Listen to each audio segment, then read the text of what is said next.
there we've got a nice Corsa 1.2. What was it? 10 to 13 or 14 or something like that. They were made. Taken engine out. It looks like a head gasket.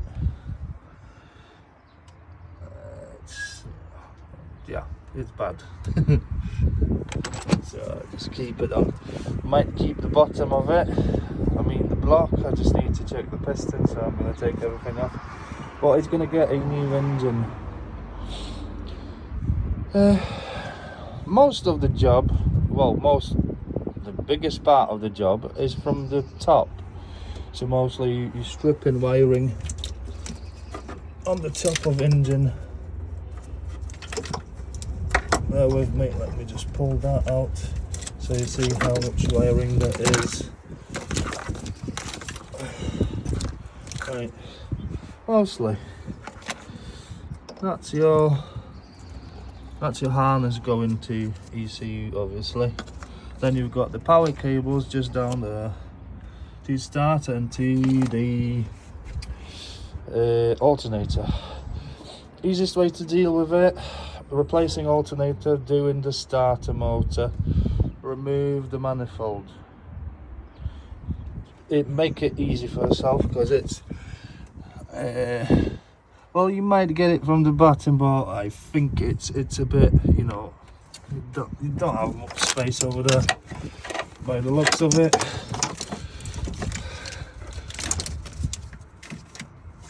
By the looks of it, you don't have much space over there, and you won't be seeing things when you want to remove them.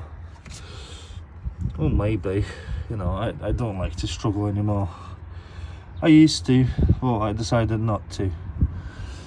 So, some knock sensors, plugs and things, just disconnect. Lambda sensor, probably the back one. We've got the front one here. The back one will be behind somewhere. I moved the mount, so mostly you can move the engine. But what I'm going to do, I'm going to disconnect everything, drop the engine down with the gearbox, just drop it down onto something soft, piece of rubber like that, thick rubber or tyre or something. Drop it down and mostly lift the car up, because it's quite light, it's not a heavy car. Lift it up and mostly roll it out.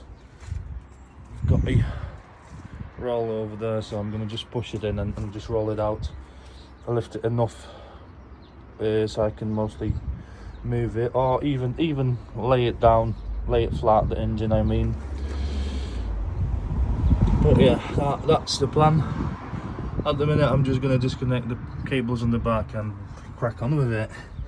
Probably do exhaust. I might get to the exhaust. No, it's from underneath, so I'm going to have to go underneath to disconnect the exhaust part, center part of exhaust, and that, and mostly hang everything up, secure everything, scuttle panels and everything, clean them, put them back together just so they are in place. Don't put the wipers back on, and wait for an engine to arrive, whenever it's going to arrive.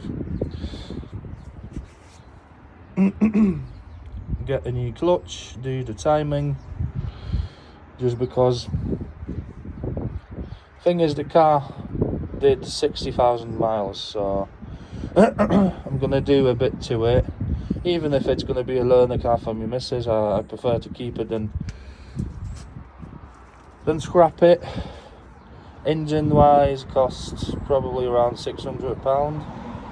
A running one with warranty. Obviously you have to do the timing when it's out. That's parts of the warranty. Mostly what the companies that sell them say, just because obviously the timing is most important part, and if it was neglected, I mean, engine, it's gonna be shit. So that's about that. Yeah, not too many parts came out, that's just bits. And to be honest, if I started with the scuttle panel, I had mostly an easier job today. struggled a bit, but what is it? Well, 1.5 hours in. I think it's a good time mostly. Probably 2-3 hours to remove the whole engine or drop it. Somewhere there. I'm leaving the harness on. I don't want to remove any harness. I'm just removing from the sensors, that's all I'm doing. Even the aircon, it was empty, so I disconnected it at the pump, just not to take the belt off and not to struggle with it. And that's about that. Piping, you know, disconnect from here, from there, from here, and that's that. And crack on.